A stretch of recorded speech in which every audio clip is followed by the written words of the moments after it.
Hello, here we go again. Zwift number 29, Shimano Find Your Fast around out of Scotland, 2 laps of that route. We had 84 riders join in the end, and this route is 22.5 kilometres and 209 metres of inclines. Uh, I've looked at it a number of times over the last few days and watched a few people's YouTube videos just to get a better idea of the course and the race, and I was feeling quite happy about what I was having to do here.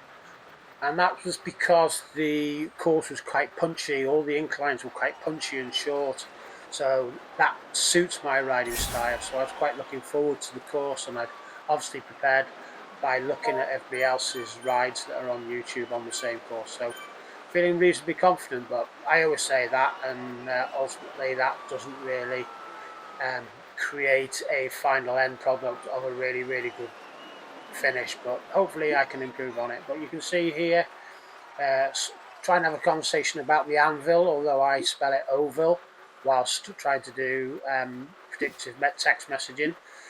But remind myself that that's related to being weighing heavier and being able to go down the inclines. So wanted to also use as many power-ups as possible. That was something certainly I worked on last time when I was riding the stage one. But with me having an anvil and going along the flat and then having a few inclines before being able to use that anvil, I had to hold on to it for a while. I would have preferred the feather, which was the other power up. But 48 riders, you can see there's a gap of 2 seconds behind a number of riders. I think there was about 20 riders in that group. So I was keeping a close eye on the group behind. So that was something certainly to keep an eye on, because I didn't really want extra riders to be catching hold of us. So here we go up this gradual incline. I don't think it goes much above 3%. And this takes it out of me a little bit when we're going up this hill. But I'm able to stay with them. I think I stayed in my biggest gear, and from time to time just got up out of the seat a few times and just powered up just to improve my position slightly. And I've started to work on this a bit more. You'll have heard me say that in the last few videos, but just that little bit of extra effort doesn't really take too much out of you, but certainly improves your position. But we're up on the top now, just going around this first roundabout. And on the mini map, we've got a big downhill to come. You can see 46 of us here. There's somebody just off the back of us, but then the rest of that group who were 2 seconds behind are now 10 seconds behind, so they've been distanced. So at the moment, at this stage, it looks like there's going to be 50 riders left.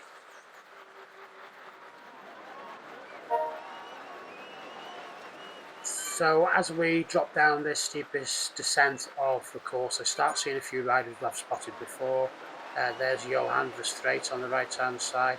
I'd also seen Tekle Bailsma, he also rode last Tuesday. There's a few other riders in here. I don't know if their names pop up, but I noticed that Hans van Dijk was back again.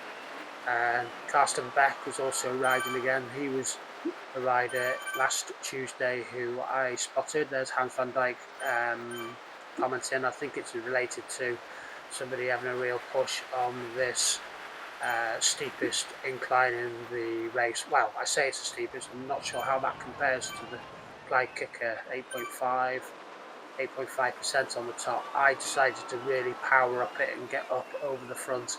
I put a huge amount of watts down before I got to the bottom of the hill, but probably eased off a little bit too early, and you can see that the group really stretched out here, and I'm in danger of getting dropped.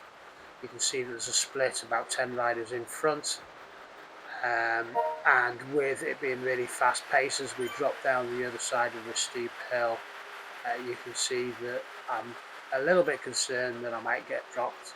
I'm hoping that the riders around me will act as a draft and that will pull me back in.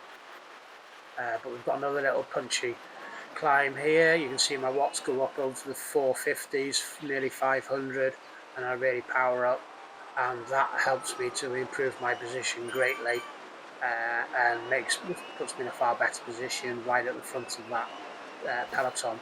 But you can see that we've dropped a few riders again. I'm not sure how many riders we were left with at this point. I actually got the feather here, which was quite a positive really. I know I've got a few descents to do before I get back into the city itself, but the feather was going to help me on the Clyde kicker, which is a little bit more of a lengthy incline, but nowhere near unmanageable. I think it's about 10-15 seconds at the most.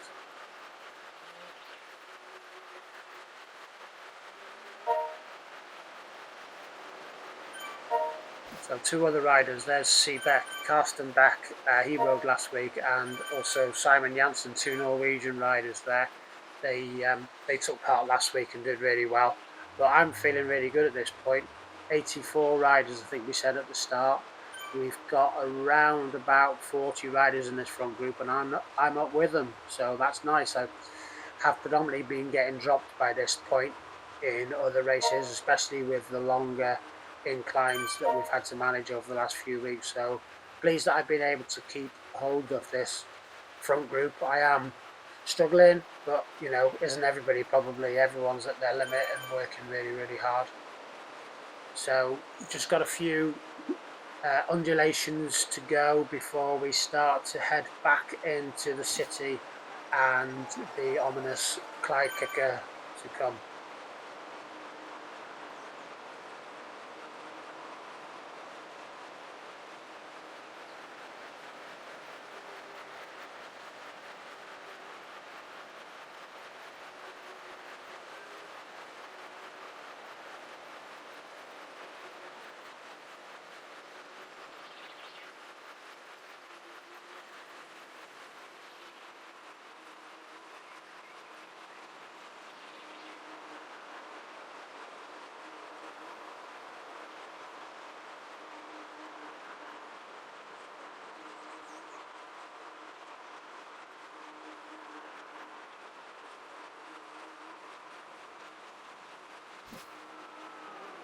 So as we head back into the city here, you can see that I'm 35th and there's only one other rider behind me who's just gone past me. So I'm 36th, or we're in a front group of 36. I'm right at the back of the group going into the central station area and the start of the inclines and the quick, punchy ascents that we've got to manage here.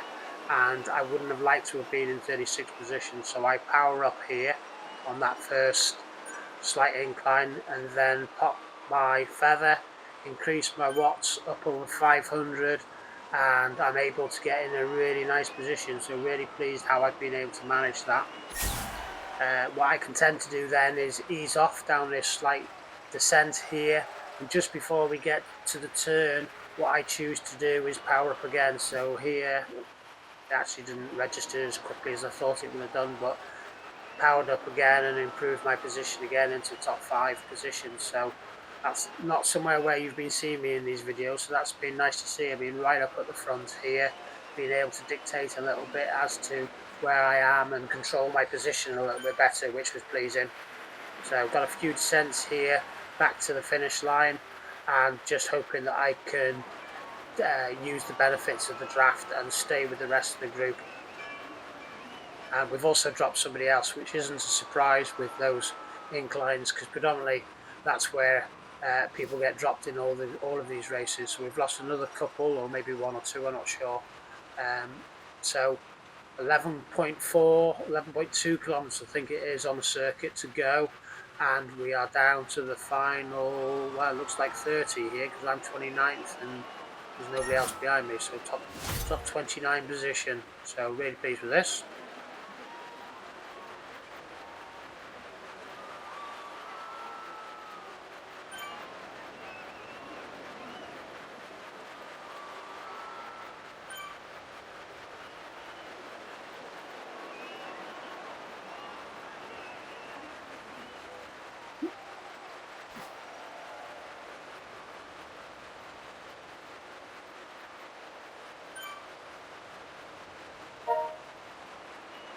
So back out into the countryside now, and the undulations to start the route off. I am pretty much on the edge here. My heart rate I've been able to settle it back down to 150, which is pleasing. I don't want to have it up anywhere near 160. If you see it at 160, that's me on the edge as a 55-year-old adult in this category of 210 to 330. So there's other people commenting as well, and I imagine, like I said before, everybody is on the edge here and working to their absolute max, because I think that's just the nature of these races. You don't just, well, perhaps some riders do, but for me, it's just a full out blast until your energy levels are completely sapped. Um, but maybe there are riders out there who are cruising at the top of the category.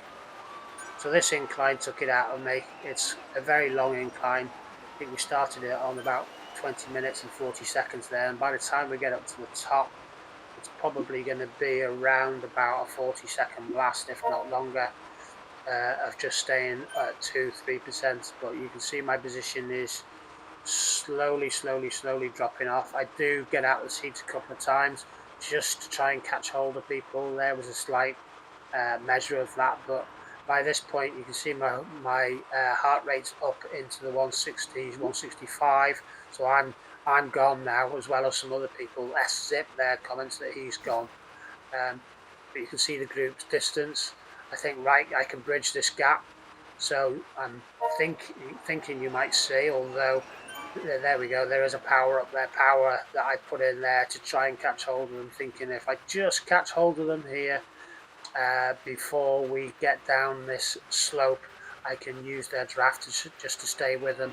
I've also got the anvil, so if I can pop this anvil as well with another little blast, I should be able to catch hold of them. But the gap is now up to 3 seconds, 2-3 seconds, and they are slowly drifting away. But the positives are that the people who are riding behind me, C. Lopez is 23 seconds behind me at this point, so I'm almost thinking, right, I've got 29th position, because that gap of 2 seconds is now 4 seconds, so I'm not expecting to bridge a group of 28 riders who are riding together in a group and using their draft on the downhill. So now we're at that up to 5 seconds. We've got a strong blast up here up the hill, and I do put the effort in, but this completely takes it out of me by the time I get to the top. So up over 500 watts. I'm determined to get over that red section of 8.5% incline using loads of power.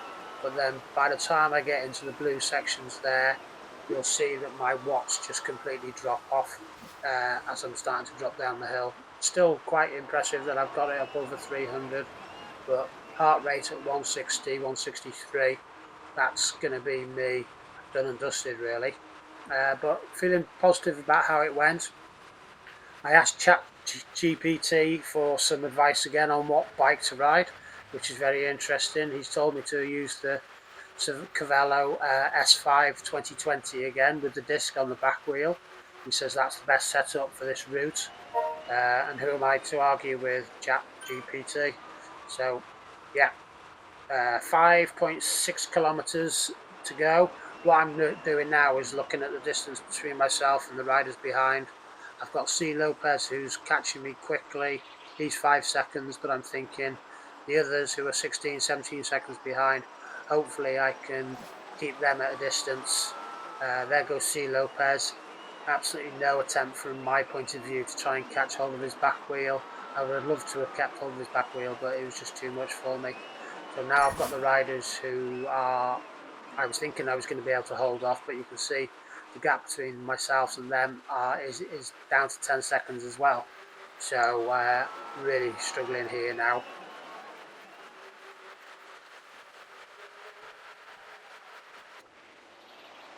So one of the benefits of being dropped is that you can spend a little bit of time watching everybody else and give everybody else a little bit of their time. So here they are, top group of 30 riders.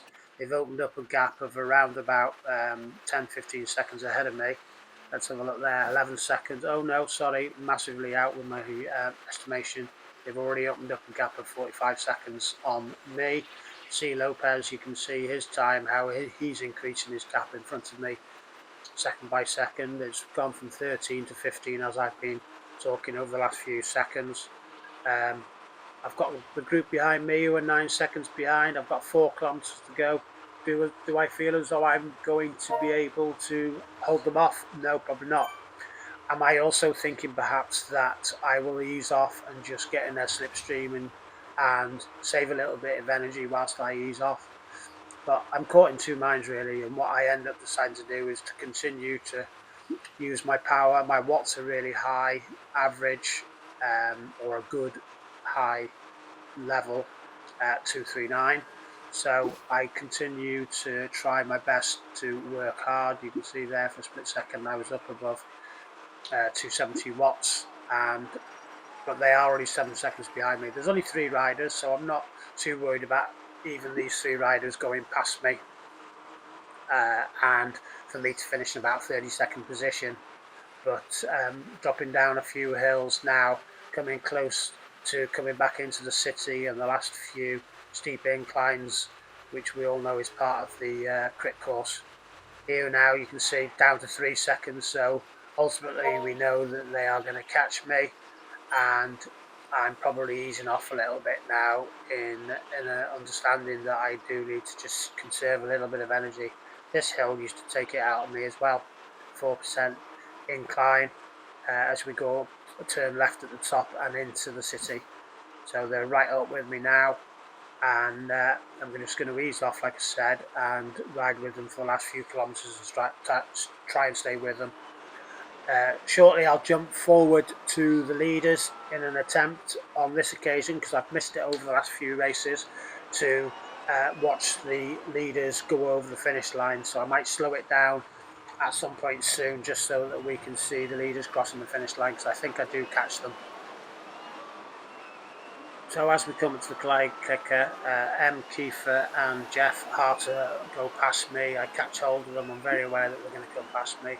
I've got L. Indert right behind me. Here he is, Dutch rider. As we go up the Clyde kicker, I put a lot of power down, up over 500 watts, and they don't put as much effort in. And by the time I get up to the top and over the banner, I think I've got a 2-second lead on them, which is a real positive. I still try and put a little bit of power on down the hill, and as I said on the previous lap, just as we get to the bottom of the hill here and before we kick up, I'm going to put some watts down and power up that short little punchy incline, and I'm hoping at this point I can finish them off. But here's the finish I was talking about. Round the last left-hand turn into the straight, panning through the riders, just in time to watch S. Zip going over the line there first, followed very closely by Sarlo and Nicholas Kapelski.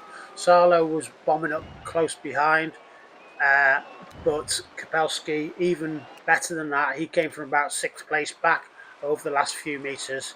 If you look very carefully, if you're able to rewind, you'll see that with a few metres to go, he was still placing about 6th position, but putting down a huge amount of watts to eventually get through into the top 3. So here's me now, riding with the other two riders. You can see that my watts have completely eased off.